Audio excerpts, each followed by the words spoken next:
in the vaccine of this dark flu. I knew it. I knew it. And I realized it wasn't just a movie, it was prophecy. You created a panic and now everybody's begging for the vaccine. No, demanding it. That's the whole point. We'd be hiding in plain sight. And now we have exactly what we want. Hundreds of millions of Americans lining up, offering us their arms, and letting us give them our creation.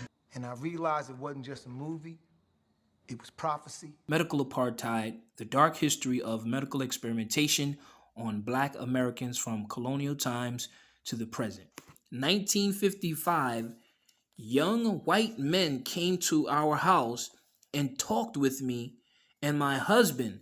They said they were doing a study on mosquitoes and wanted to place a trap in our backyard to see how far they had spread in our area. But they didn't go into detail. They lied. They said one thing when they were really doing something else. I had figured that they were from the health department.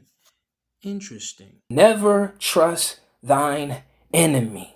Okay? Never trust thine enemy. He's not saying this for any reason. Okay? It's clear we have enemies. Okay? It's clear. For like as iron rusteth, so is his wickedness. Okay? So, yeah. This is the truth right here, family. Jump down to verse 11 through 12. Though he humble himself, right? Like they are humbling themselves. Oh, we just coming to do a study, and go crouching, yet take good heed and beware of him. Beware of what they're doing. Like in the story. Beware of him, and thou shalt be unto him. Okay? As if thou hast wiped a looking glass, and thou shalt know that his rust have not been altogether wiped away. You see that? So they may act friendly, but yet that wickedness is still there. Set him not by you, lest when he hath overthrown you, with these infectious diseases, okay, he stand up in your place, right? Because they're killing you, and then they're building up these houses in these places, okay, and bringing the Europeans in. And that's what you see going on right now. Okay, they're buying your homes, trying to move you out, push you out, basically. Neither let him set at your right hand, lest he seek to take your seat. This is very clear. And thou at the last remember my words and be pricked therewith. So this is something that we need to have in our skin. We need to be pricked with this truth. This needs to sting in us, okay, and stick to us, okay. But let's jump down to verse 17 to 18. If adversity come upon you, okay, thou shalt find him there first. Exactly. Whenever any issues are coming upon us, guess who's there first? Yeah, your enemies, poisoning you, killing you, oppressing you, doing all of these things. And though he pretend to help you, He wanted to help us. He isn't gonna help us. It is their job to make you feel like everything will be okay. right, yet shall he undermine you. Okay, he will shake his head and clap his hands and whisper much and change his countenance. So the Father is making it real clear, and this is something we can really see, all right? And this is something that's taking place right in the book, okay? People pretending to be down, pretending to be your friend, okay? Pretending to help you, but are actually killing you.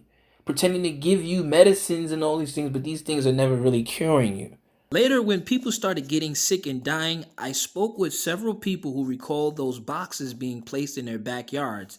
After the study, they came back and got the boxes from our backyard. In 1979, Pallotti also told the Atlanta Journal that between April and November 1956, the Army conducted a survey of residents to determine how many had been bitten by mosquitoes, but nothing was revealed to us until the 80s. I could not believe it, but those people used us as guinea pigs. I'm improving it, is actually what I'm doing. Your brother needs help. You know, it's destroying me. It's not perfect. Innocent children are already dying by the dozens from our flu. So we back page 368, picking up here. Today, the most notorious pathogens that threaten humans are Yersinia pestis, which causes bubonic plagues, Bacillus anthracis, which causes anthrax, and viruses such as variola, the cause of smallpox, and hemorrhagic fevers such as Lassus, Marburg, Ebola, and Hantan. Most of these have been considered for weaponization. A fucking biological weapon! MERS, Zika. Someone is taking diseases and weaponizing them. Weaponization, huh? Afterward, postal workers were offered the same experimental anthrax vaccine. This is bad.